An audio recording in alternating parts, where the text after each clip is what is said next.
रोटी खाऊं या चावल खाऊं? किससे जल्दी वेट लॉस होता है? या फिर जो वेट लॉस कर लिया है वो मेंटेन कैसे रहेगा? कौन सी चीज मुझे खानी चाहिए?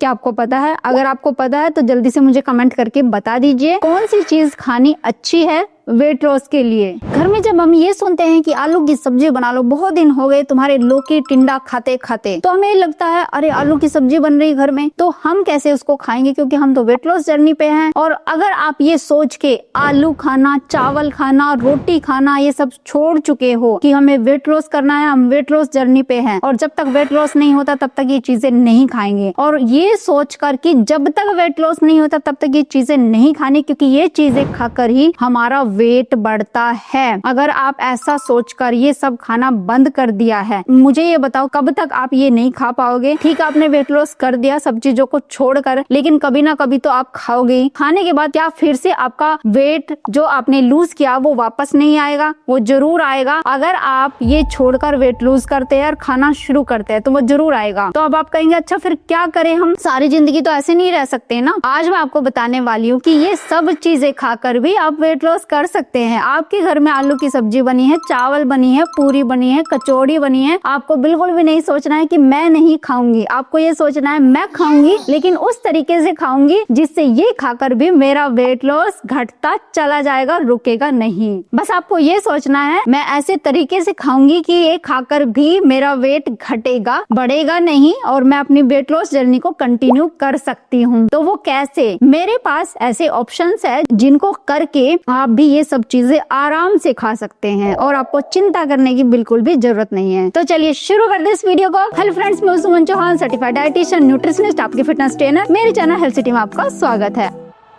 अगर आप भी हजारों लोगों की तरह मेरे साथ वर्कआउट करके तेजी से अपना वेट कम करना चाहते हैं तो आप मेरी ऑनलाइन क्लासेस ज्वाइन कर सकते हैं। तो आज मैं आपको बताऊंगी कि कैसे अपना पसंदीदा खाना खाकर भी इंसुलिन स्पाइक को आप रोक सकते हैं, यानी फैट बर्निंग चालू रख सकते हैं। क्योंकि जब भी हम कार्ब्स खाते हैं तो इंसुलिन स्पाइक होता है, जो कि फैट गेनिंग एक हार्मोन है जिससे हमारा फैट तेजी से बढ़ता है। तो इसको रोकने के लिए कुछ तरीके हैं जो मैं आपको बताने वाली हूँ, और खास किसके लिए? अगर आप 40+ हैं या प्री डायबिटिक है तो यह वीडियो आपके लिए जरूर है। आप ये ट्रिक आजमा सकते हैं। समस्या कार्ब से नहीं है, शरीर में फैट जमा क्यों होता है? कार्ब्स खाने से सीधे मोटापा बढ़ता है, ये एक झूठ है। और सच क्या है? कार्ब्स खाने से ग्लूकोज बढ़ता है। ध्यान से सुन लीजिए, जब हम कार्ब्स खाते तो ग्लूकोज बढ़ता है, इंसुलिन बढ़ता है, और ज्यादा इंसुलिन फैट स्टोरेज करता है, यानी फैट को स्टोर करके रख देता है अगर ज्यादा इंसुलिन बढ़ रहा है। तो समस्या क्या है? समस्या सिर्फ कार्ब्स नहीं है, समस्या है ग्लूकोज एकदम से बढ़ना, यानी ग्लूकोज जैसे ही खून में जाता है वो समस्या क्रिएट करता है। तो बस हमें इसी पे काम करना है, यानी कि हमें बस इस स्पाइक को जो ये एकदम से बढ़ता है उसको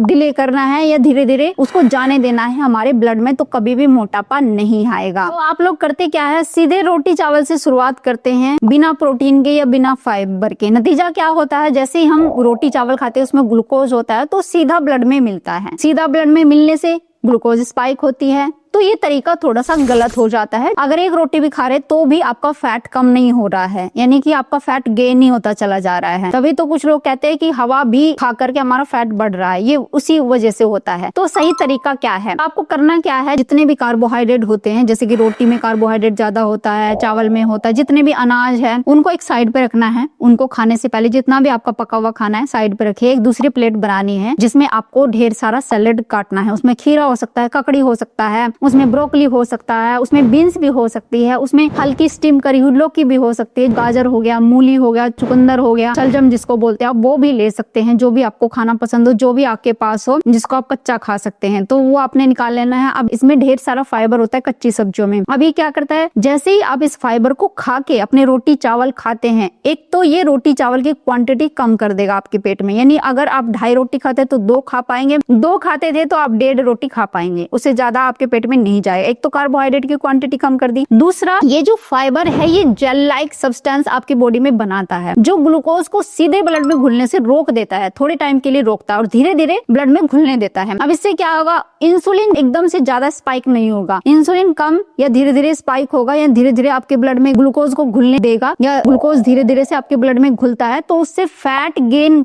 कम से कम होता है, यानी आपकी बॉडी को एनर्जी मिलेगी, देर तक मिलेगी, लेकिन फैट स्टोरेज जो है वो कम होनी शुरू हो जाएगी। और बस यही तरीका है कि आपका फैट गेन जहां कम होना शुरू होता है वहां बर्निंग तो आप कर ही लेंगे, जो दिन भर के काम होते हैं आप उसका यूज आसानी से कर सकते हैं और देर तक आपको भूख नहीं लगेगी, देर तक आपका पेट भरा रहेगा। तो बार बार आप स्नैकिंग खाने से भी बच जाते हैं। अब दूसरी चीज आपको क्या करनी है, आप ये भी कर सकते हैं, जैसे थोड़ा सा आपने सैलेड खा लिया, अब उसके बाद आप क्या कर सकते हैं, प्रोटीन, जो भी आप प्रोटीन ले रहे हैं, जैसे उसमें आप सफेद चना हो सकता है या राजमा हो सकता है या काला चना हो सकता है या पनीर के कुछ टुकड़े हो सकते हैं। जो लोग एग्स खाते हैं वो एग्स ले सकते हैं, या फिर जो उबली हुई सूखी दाल जैसे मूंग दाल होती है वो दाल भी आप ले सकते हैं। तो इसकी थोड़ी सी क्वांटिटी आपको पहले ही खा लेनी है और 1 चम्मच देसी घी का आप इस्तेमाल कर सकते हैं दाल में डाल के, चने में डाल के, जैसे भी। अगर उसको थोड़ा सा पहले ही खा ले तो इससे क्या होता है, जो प्रोटीन होते हैं वो धीरे धीरे टूटते हैं हमारी बॉडी में, और जो फैट होता है वो भी धीरे धीरे टूटता है। एक तो ये ग्लूकोज स्पाइक नहीं करते और एक हार्मोन रिलीज करते हैं ग्लूकागोन। अब ये ग्लूकागोन क्या करता है, इंसुलिन को ही पीछे हटा देता है कि अभी नहीं रिलीज होना है, अभी नहीं, अभी हमारा काम चल रहा है, पहले हम डाइजेस्ट होंगे, बाद में हम ग्लूकोज को डाइजेस्ट होने देंगे। अब इंसुलिन क्या करता है कि जितना भी ग्लूकोज है उसको सेल्स में भेजता है। अब जब इंसुलिन को पीछे कर दिया तो ग्लूकोज जो है आपकी बॉडी में वो धीरे धीरे डाइजेस्ट होता है, यानी धीरे धीरे आपके ब्लड में पहुंचता है। तो इससे आपकी बॉडी में फैट गेन होने से रुक जाता है कुछ टाइम के लिए। एनर्जी तो मिलती रहेगी क्योंकि खाना आपका धीरे धीरे डाइजेस्ट हो रहा है, और प्रोटीन खाने से ये भी हो जाता है कि आप कार्बोहाइड्रेट कम खा पाएंगे। प्रोटीन और फैट एक सटाइटी क्रिएट कर देते हैं। जैसे आप प्रोटीन खाते हैं ना तो फुलनेस की फीलिंग आपको वहीं से आनी शुरू हो जाती है, पेट भरा भरा लगने लगता है, तो ऑटोमेटिक रोटी चावल आप कम खा पाते हैं और इस तरीके से भी आप देर तक एनर्जी अपनी मेंटेन रख पाते हैं, यानी आपको भूख नहीं लगती देर तक। कुछ लोग तो कई कई घंटे तक आराम से अपना काम करते रहते, भूख बिल्कुल भी नहीं लगती है, और जो खाना उन्होंने खाया होता है चाहे वो 1 रोटी खा रहे हैं, लेकिन इस हैक को अपनाते हैं, पहले फाइबर खाते हैं, फिर प्रोटीन खाते हैं, उसमें थोड़ा सा फैट भी ऐड कर लेते हैं, और उसके बाद कार्बोहाइड्रेट खा के, यानी 1 रोटी भी आप खाओगे ना पूरे दिन आपको भूख नहीं लगने वाली, और इससे आसानी से आपका ब्लोटिंग वगैरह तो कम होंगी और बॉडी फिट होनी शुरू हो जाएगी। कम भूख लगने की वजह स्नैकिंग वगैरह जो बीच में खाते पीते रहते थे वो बिल्कुल भी आपका खाने का मन नहीं होगा, यानी आपकी क्रेविंग्स भी कम हो जाने वाली है। तीसरी चीज आप क्या कर सकते हैं जो कि वेट लॉस में बहुत तेजी से आपकी हेल्प करता है और बहुत सारे लोग इसका बेनिफिट उठा रहे हैं। जो डायबिटिक लोग हैं वो भी अपने ग्लूकोज स्पाइक को बहुत हद तक कम कर सकते हैं और अपनी दवाइयों को भी कम कर सकते हैं इस हैक को अपनाकर। तो करना क्या है, खाने से 10 से 15 मिनट पहले 1 गिलास पानी में या तो 1 नींबू का रस डालकर आप वो पी सकते हैं। इससे काफी हद तक आपकी भूख तो कम होती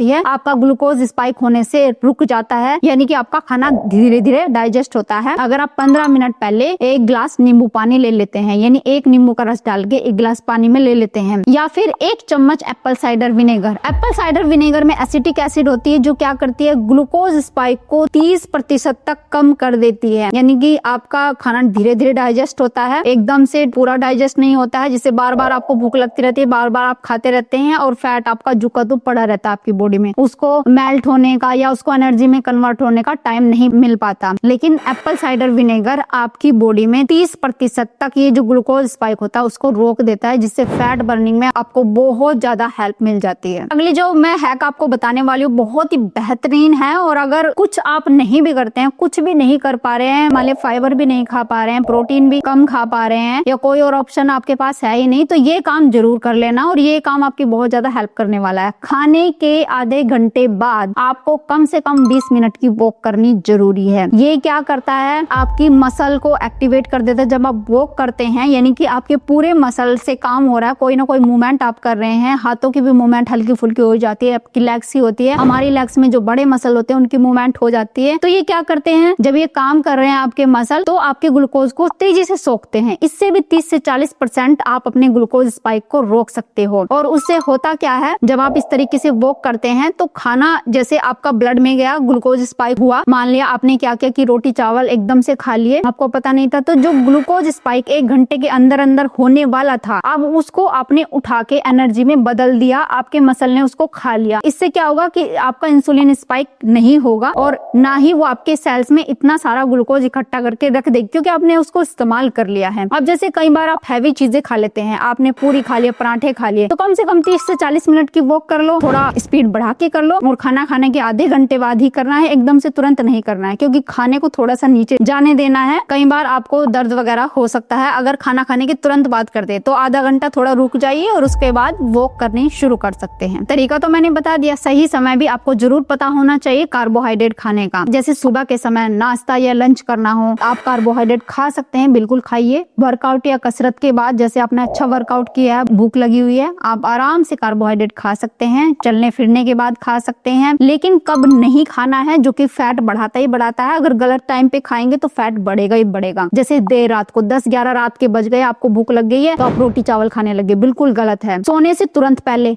बिल्कुल गलत है। जब आप बहुत स्ट्रेस में हो, तनाव में हो, चिंता आपको लगी हुई है और एकदम से आप रोटी चावल खाना शुरू कर दे, दिमाग कहीं हो रहा है और रोटी चावल आपने खाना शुरू कर दे, बहुत ही गलत है, फैट बढ़ेगा ही बढ़ेगा। जब आप पूरा दिन कुर्सी पे बैठे हुए हैं और कम से कम 3 बार खाना खा रहे, बहुत ही गलत है। अगर आपका बैठने का काम है तो सिर्फ 2 बार ही आपको खाना चाहिए। ये चीजें अपना कर आप चाहे अपना पसंदीदा खाना कुछ भी खा रहे हो, ब्रेड खा रहे हो, पिज्जा खा रहे हो, बर्गर खा रहे हो, लेकिन तरीका अगर आपको सही पता है, सही तरीके से आप खा रहे हैं, तो उसको खाकर भी आपका फैट नहीं बढ़ेगा, बल्कि और आप ज्यादा एनर्जेटिक रहेंगे। और मैंने जो आपको तरीका बताया, एक बार फिर से बता देती हूँ। पहले आपको फाइबर खाना है, फिर प्रोटीन खाना है, और प्रोटीन में कोई भी फैट आपको ऐड कर लेना है थोड़ा सा। उसके बाद आप रोटी खाएं, चावल खाएं, आलू खाएं, जितने भी कार्बोहाइड्रेट्स हैं उनको आप आराम से खा सकते हैं और आपका फैट बिल्कुल भी नहीं बढ़ेगा, बल्कि और आप एनर्जेटिक रहेंगे। तो इस तरीके से अपनी बीमारियों को तो ठीक करेंगे ही करेंगे, अपनी बॉडी को हील भी कर सकते हैं, और इसके साथ ही मोटापे घटाने में आपको बहुत ज्यादा हेल्प मिलने वाली है, बिना हैवी एक्सरसाइज के और बिना किसी स्ट्रिक्ट डाइट के फॉलो करे बिना ही। तो उम्मीद है आज की वीडियो आपको बहुत पसंद आई होगी, आप लाइक शेयर भी करेंगे। अगर चैनल पे आपने चैनल को सब्सक्राइब कर लीजिए। तो फिर मिलती नेक्स्ट वीडियो में, तब तक के लिए बाय बाय, टेक केयर।